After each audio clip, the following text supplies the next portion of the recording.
একবার আল মাহমুদকে প্রশ্ন করা হয়েছিল যে আপনি কেন গেলেন জিয়াউর রহমানের সাথে।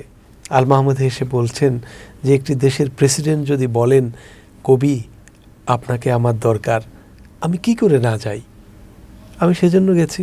ডানাওয়ালা মানুষ যে কবিতাটি তিনি লিখেছেন এটি অসাধারণ একটি কবিতা, এবং এই কবিতার মধ্যে একটি চিত্রকল্প আছে, এবং সেটিও একটি এক ধরনের গাল্পিক কবিতা, গল্প আছে কবিতার মধ্যে। মধ্যরাতে আল মাহমুদ কবিতার মধ্যে লিখছেন যে আমি জাহাজের ডেকে উঠে আসলাম, দেখি প্রেসিডেন্ট পায়চারি করছে। আমি বললাম মিস্টার প্রেসিডেন্ট আপনি কি ঘুমান না? প্রেসিডেন্ট বললেন যে আমি ঘুমালে জাগবে কে, দেখো সাগরের দিকে দেখো, যতদূর চোখ যায় ততদূর বাংলাদেশ। এটি জিয়াউর রহমানের বাণী, জিয়াউর রহমানের কথা, তিনি এভাবেই কবিতায় উল্লেখ করেছেন। আল মাহমুদের আমার মায়ের সোনার নোলক হারিয়ে গেল শেষে, হেথায় খুঁজি হোথায় খুঁজি সারা বাংলাদেশে, কিংবা আব্বা বলেন পরে শোনা আম্মা বলেন মন দে, বারবার তার মায়ের কথা এসছে। বা এই একটা কবিতায় তিনি বলছেন যে আমার মায়ের গয়না ছাড়া ঘরকে যাব না। আসলে এই মা বা মায়ের নোলক বলতে কবি কি বুঝিয়েছেন? আসলে কেন মায়ের কথা বারবার এসছে? মায়ের মাধ্যমে কি তিনি জন্মভূমি, মাতৃভূমি বা দেশজ ঐতিহ্যের কথা বলেছেন? এক্স্যাক্টলি তাই। এই মা মানে হলো তার মা, কিন্তু তার মায়ের ভেতর দিয়ে আসতো বাংলাদেশ।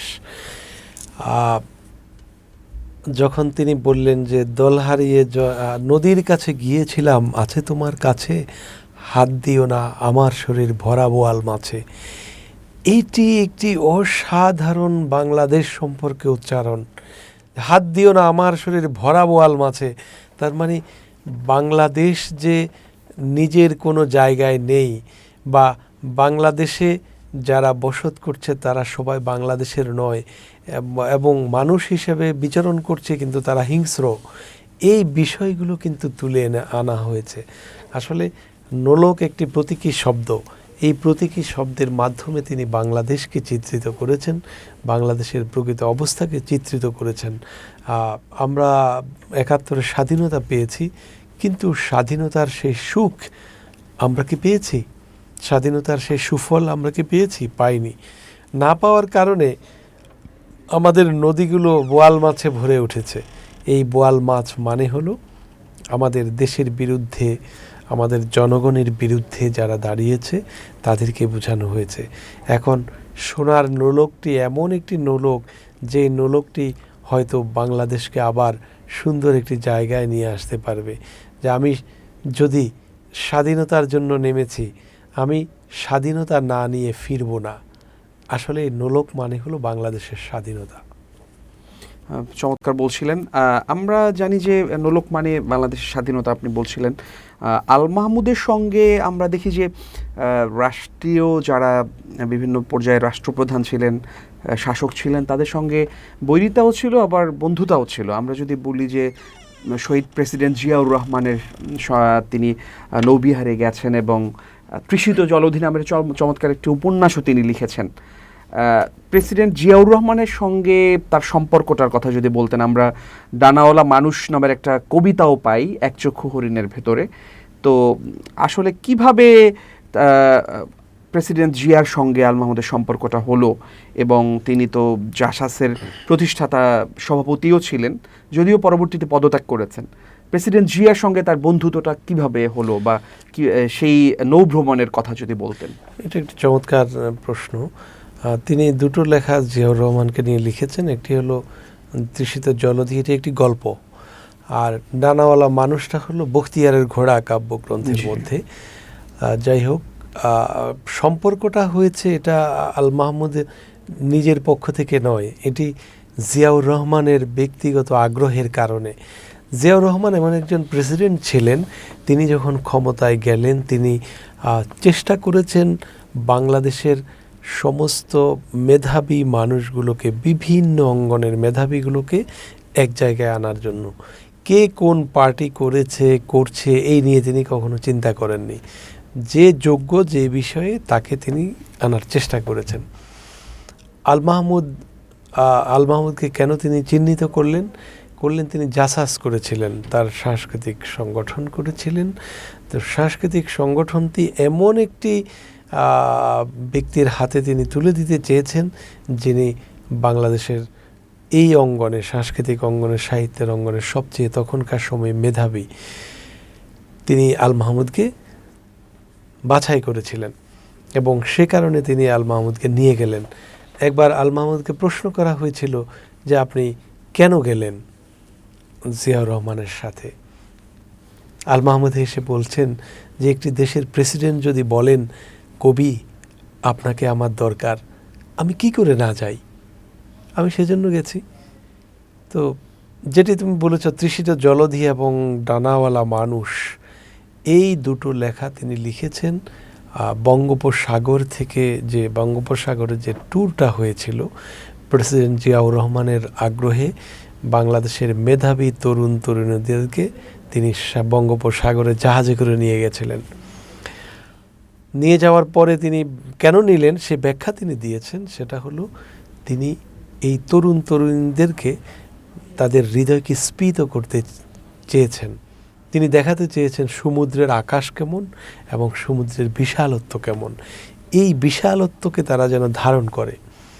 ডানাওয়ালা মানুষ যে কবিতাটি তিনি লিখেছেন, এটি অসাধারণ একটি কবিতা এবং এই কবিতার মধ্যে একটি চিত্রকল্প আছে এবং সেটিও একটি এক ধরনের গাল্পিক কবিতা, গল্প আছে কবিতার মধ্যে। মধ্যরাতে আল মাহমুদ কবিতার মধ্যে লিখছেন যে আমি জাহাজের ডেকে উঠে আসলাম, দেখি প্রেসিডেন্ট পায়চারি করছে। আমি বললাম, মিস্টার প্রেসিডেন্ট আপনি কি ঘুমান না? প্রেসিডেন্ট বললেন যে আমি ঘুমালে জাগবে কে? দেখো সাগরের দিকে দেখো, যতদূর চোখ যায় ততদূর বাংলাদেশ। এটি জিয়াউর রহমানের বাণী, জিয়াউর রহমানের কথা, তিনি এভাবেই কবিতায় উল্লেখ করেছেন। এবং ওই সফরের মাধ্যমে প্রেসিডেন্ট জিয়াউর রহমান যে কথোপকথন করেছেন আল মাহমুদের সাথে, সেটিকে তৃষিত জলধিতেও আবার ডানাওয়ালা মানুষেও তিনি তুলে এনেছেন। এক কথায় যদি আমি বলি যে বাংলাদেশ যে আমরা যেটুকু 56,000 বর্গমাইল দেখি, বাংলাদেশ যে শুধু এটি নয়, বাংলাদেশের বাহুতে বিশাল আরও কয়েক বাংলাদেশের সমান একটি সমুদ্র শুয়ে আছে এবং সমুদ্রের আকাশ যে অবারিত বিস্তীর্ণ, এটিকে তিনি এদের বুকের মধ্যে পুরে দিতে নিয়েছিলেন, অর্থাৎ একটি স্বপ্ন জাগিয়ে দিতে চেয়েছিলেন। তো সেভাবেই আল মাহমুদও লিখেছেন এবং আল মাহমুদকে তিনি সেভাবে গ্রহণ করেছিলেন। যেহেতু আমি আগেই বলেছি যে তিনি যখনই যোগ্যতা সম্পন্ন মানুষ দেখেছেন, তাকে তিনি বুকে টেনে নিয়েছেন। এটি আরও অনেকের, যেমন আরিফুল হক একজন অভিনেতা, তার মুখে শুনেছি, তাদেরকেও ডেকেছিলেন। তিনি বললেন যে প্রেসিডেন্ট জিয়াউর রহমান আমাদের প্রত্যেকের কথা শুনলেন, আমরা সবাই বললাম, মন খুলে কথা বললাম। তিনিও বললেন যে আপনারা মন খুলে কথা বলেন। আমরা কথা শেষ করলাম, তিনি মিটিংও শেষ করে দিবেন, কিন্তু আমরা বললাম যে আপনি তো কিছু বললেন না, আপনি বলেন। তিনি তখন যে উত্তরটা দিলেন এটি ছিল অসাধারণ। তিনি বলেছিলেন যে দেখুন, আমি যা চিন্তা করি সেটা আমি বক্তব্য দিই নানা জায়গায়, যা ভাবি সেটা আমি বক্তব্যে বলি এবং সেটা নিউজে আপনাদের কাছে তো চলেই যাচ্ছে, আমি সেই কথা আবার কেন বলবো। এই যে সংযম, তিনি দেশের রাষ্ট্রপতি, তিনি ডেকেছেন।